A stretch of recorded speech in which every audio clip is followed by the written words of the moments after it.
Almost 1.5 महीना wait किया करेले के हार्वेस्ट के लिए, और जब तोड़ने गए तो अंदर से निकला ये, ऊपर से कुछ खास हार्वेस्ट भी नहीं मिला। ये दर्द तो एक गार्डनर ही समझ सकता है। तो इस वीडियो में ना मैं आपको दिखाऊंगी और बताऊंगी कैसे मैं अपने पॉट्स और गार्डन बेड्स में करेला उगाती हूँ। ढेरों हार्वेस्ट मिलता है, 100% ऑर्गेनिक और ऑलमोस्ट 0% फ्रूट डैमेज के साथ। तो इस वीडियो में मैं आपको बताने वाली हूँ सबसे पहले तो परफेक्ट पॉटिंग मिक्स, जिसकी मदद से पौधे की जो जड़ें हैं वो ठंडी रहेंगी और पत्तियाँ गर्मियों की धूप को एंजॉय कर पाएंगी। फिर वर्टिकल ट्रेलिस, जो ना सिर्फ जगह बचाता है लेकिन डिजीज होने से भी बचाता है। फिर शादी टेक्निक यानी हैंड पॉलिनेशन, जिसकी मदद से जो बेबी करेले हैं ना वो सारे के सारे बड़े वाले करेले में कन्वर्ट होंगे। फिर नंबर 4 पर मैं आपको बताऊंगी कैसे आप 10 रुपए के अंदर एक फ्रूट फ्लाई ट्रैप बना सकते हो, जिसकी मदद से रात में फ्रूट फ्लाइज खुद आकर मर जाएंगी। और finally 2G 3G technique of pruning, जिसकी मदद से आपको एक ही करेले के प्लांट से 5 गुना ज़्यादा हार्वेस्ट मिलेगा। तो अगर आप करेला लवर हो या पहले करेला उगाया है लेकिन इतने अच्छे रिजल्ट्स नहीं मिले, तो वीडियो लाइक कर दो, क्योंकि ये वीडियो स्पेशली आपके लिए है। नमस्ते, सलाम और सत श्री अकाल। मैं हूँ चेतना गेट माई हार्वेस्ट से। कैसे हैं आप सब?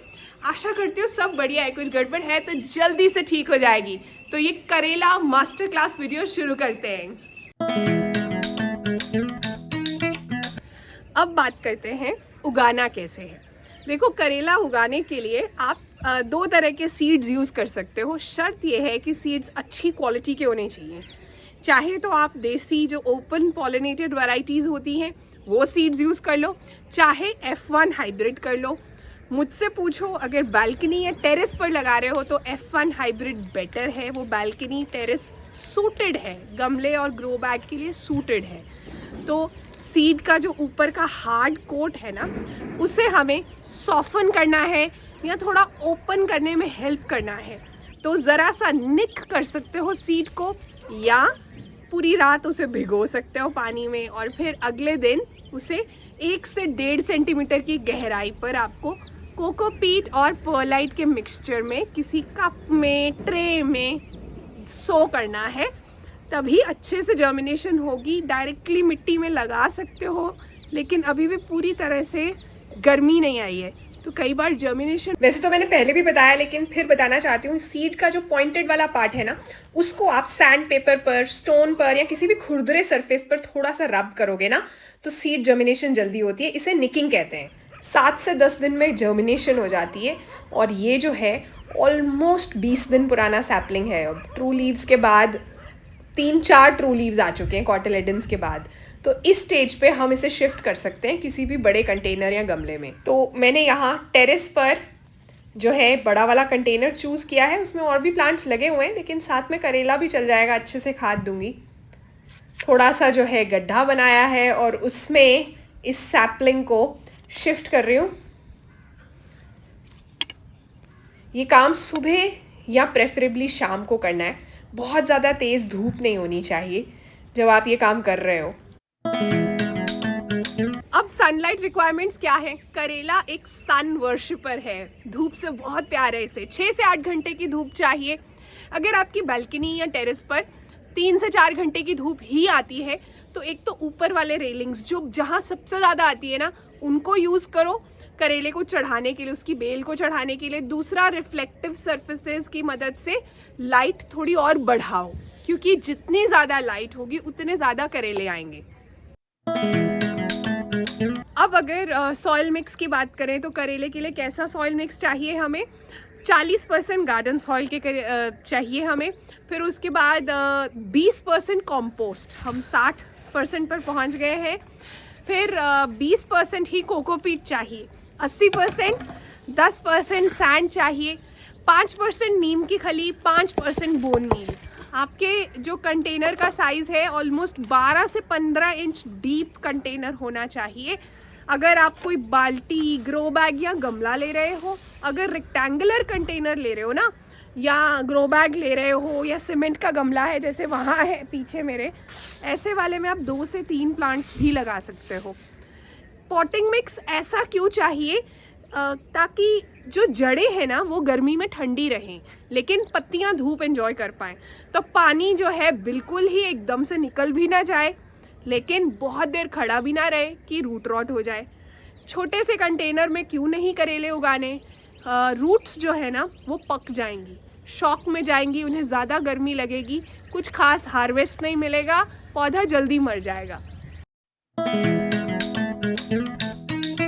अब वर्टिकल ट्रेलिस क्यों चाहिए हमें? क्यों सपोर्ट वर्टिकली देना है, बेल ऊपर क्यों चढ़ानी है? करेला एक क्लाइंबर है, क्रीपर नहीं। क्रीपर्स कौन से होते हैं, क्लाइंबर्स कौन से होते हैं, पहले समझो। कद्दू क्रीपर है, मतलब ज़मीन पर चलेगा। वाटरमेलन क्रीपर है, ज़मीन पर चलेगा। करेला क्लाइंबर है, ऊपर जाएगा। खीरा क्लाइंबर है, ऊपर को चढ़ेगा। वर्टिकल ट्रेली जो है ना उसका फ़ायदा ये है कि एक तो फंगस नहीं लगती। फ्रूट जब मिट्टी को टच नहीं करता है तो फ्रूट रॉट नहीं होता है, डिजीजेस नहीं होते हैं, पेस्ट नहीं लगते हैं।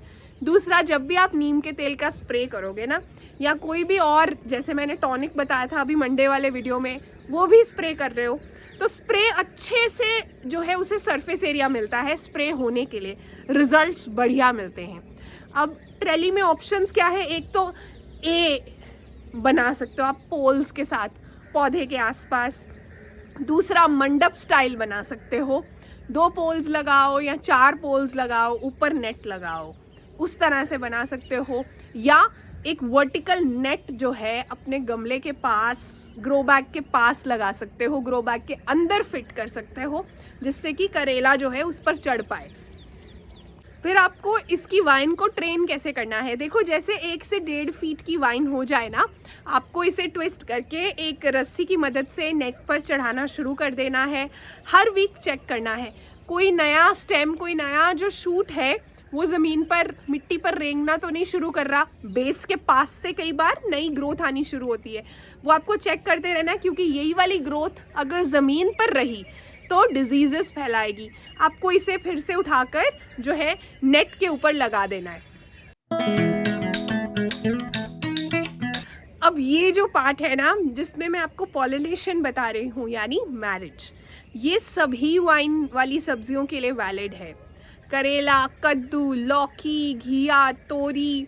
तो इसलिए ध्यान से इसको समझो। जो सिंपल स्टेम है, फ्रूट नहीं लगा हुआ पीछे, वो मेल फ्लावर है।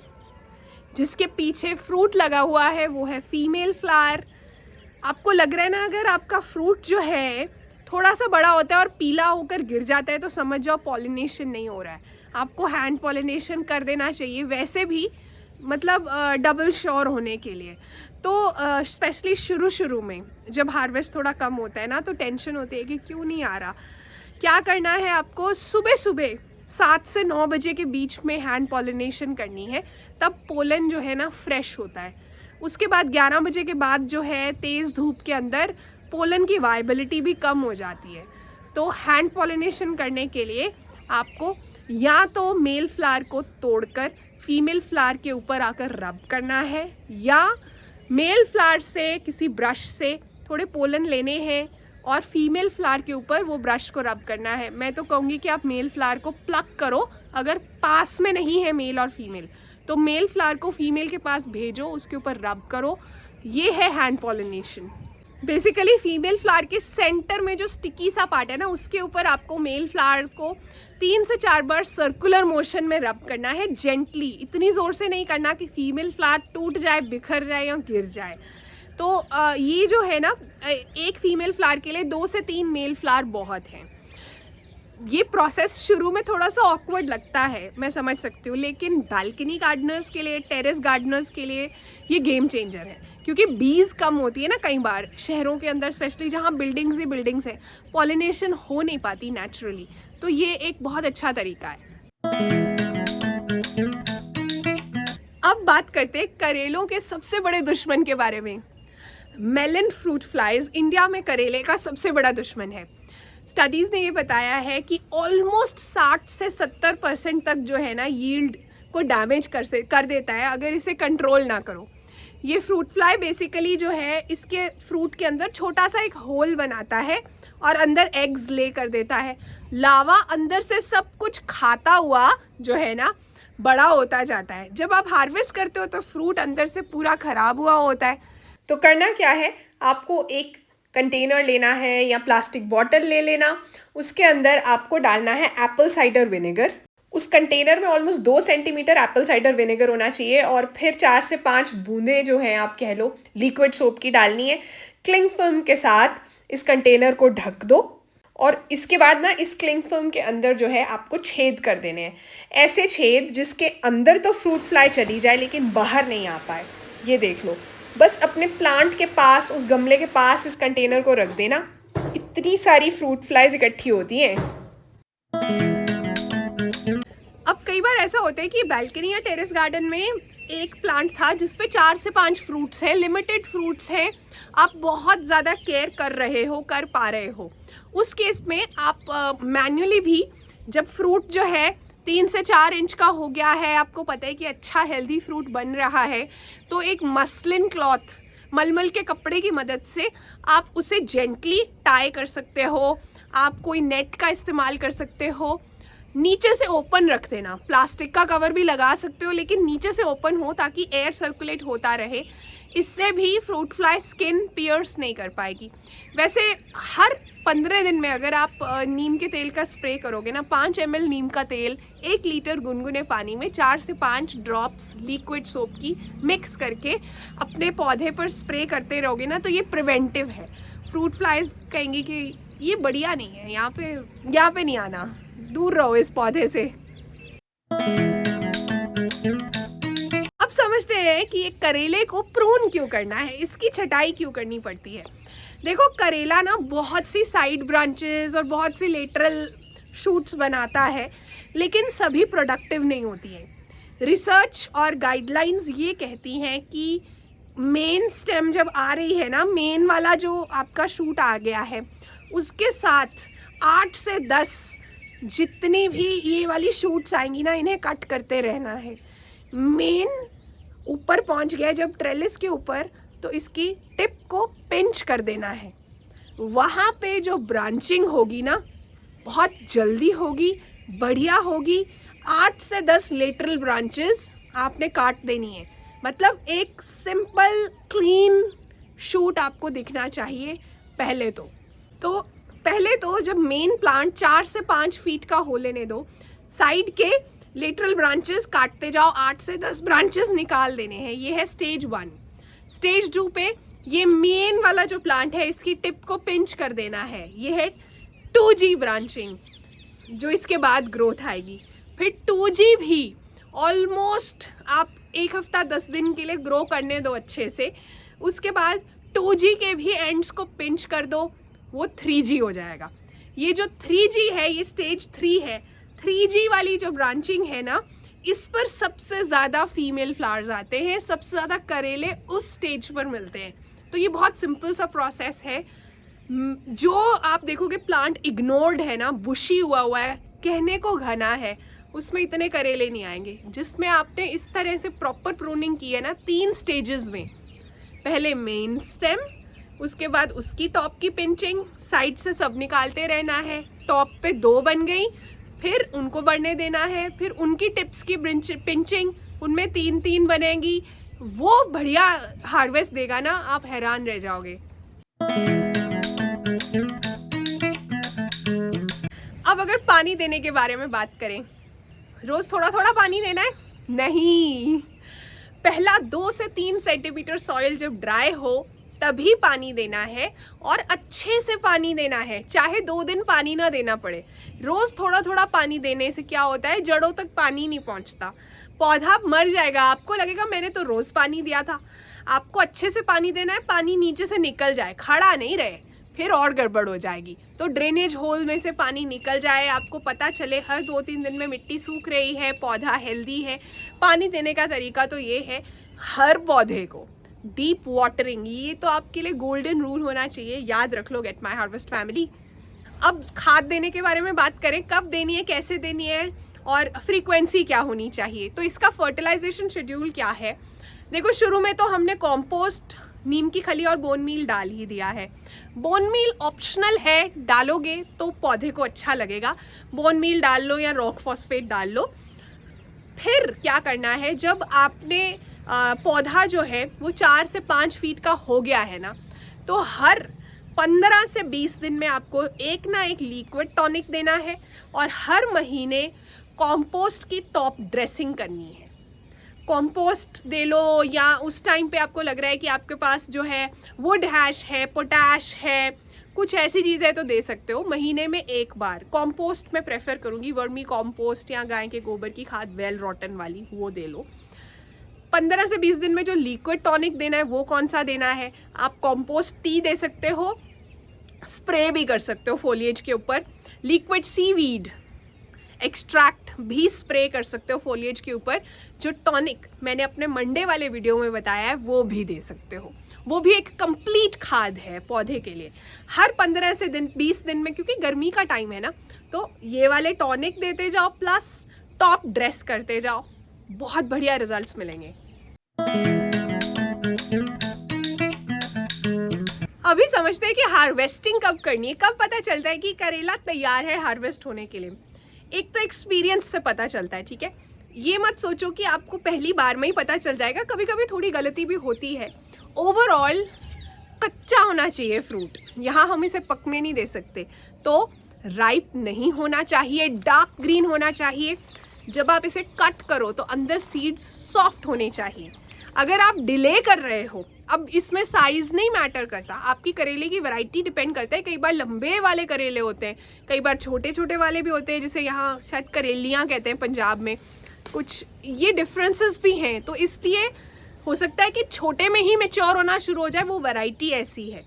तो जब मैच्योर होना शुरू हो जाएगा तो आपको दिखेगा पहले पीला हो रहा है फ्रूट, फिर रेड हो रहा है, अंदर से पल्प भी कई बार स्प्लिट भी कर जाता है और रेड पल्प निकलती है। इसका मतलब वो सीड उसमें निकल गया है। अब वो सीड्स जो हैं जर्मिनेशन के लिए तैयार है। कुछ सीड्स आपके पीक सीजन में जो नीचे गिरेंगे ना, बड़े सारे करेले के पौधे भी निकलने शुरू हो जाएंगे गमले के अंदर ही, ग्रो बैग के अंदर ही। तो इसलिए सही टाइम पे हार्वेस्ट करोगे ना, जब कच्चा है फ्रूट, आपको हो सकता है लगेगा कि इमेच्योर है अभी, बस तभी ले लेना है। अगली वीडियो में शाउट आउट के लिए आपको बताना है इन पंछियों का नाम, साथ में अपना नाम और शहर जरूर लिखना। और स्क्रीन पर कुछ नाम आ रहे हैं जिन्होंने पांडा करेक्ट आंसर दिया था मंडे वाली वीडियो से, बहुत बहुत बधाई हो। करेला सच में वर्टिकल गोल्ड है। कम जगह में आप एक कॉर्नर में पूरे फैमिली के लिए सीजन भर करेले उगा सकते हो। ये मास्टर क्लास काम का लगा आपको तो इसे ना शेयर कर दो किसी ऐसे फ्रेंड के साथ भी जो ये कहते हैं कि मेरी बालकनी में तो कुछ होता ही नहीं है, मेरे पॉट्स में सब खराब हो जाता है, या जो कहते हैं कि उन्हें करेला उगाना है लेकिन डर लगता है उगेगा या नहीं। डर से मुझे याद आ रहा था कि फियर जो है ना, उसके 2 मीनिंग्स होते हैं। एक तो ये है फॉरगेट एवरीथिंग एंड रन, सब कुछ भूल जाओ और भागो। दूसरा है फेस एवरीथिंग एंड राइज, आमना सामना करो ना, उस चीज़ को फेस करो अच्छे से और फिर आपकी ग्रोथ होती है। तो चॉइस आपकी है। मुझे पता है मेरी गेट माई हार्वेस्ट फैमिली जो है सेकंड चॉइस ही मेक करेगी। तो आपको ये वीडियो पसंद आया है, मेरा चैनल अच्छा लगता है, इस वीडियो का लिंक आपको व्हाट्सएप के स्टेटस पर ज़रूर लगाना है। अपना ध्यान भी रखना है बहुत सारा, क्योंकि आप सब मुझे बहुत प्यारे हो। Bye bye.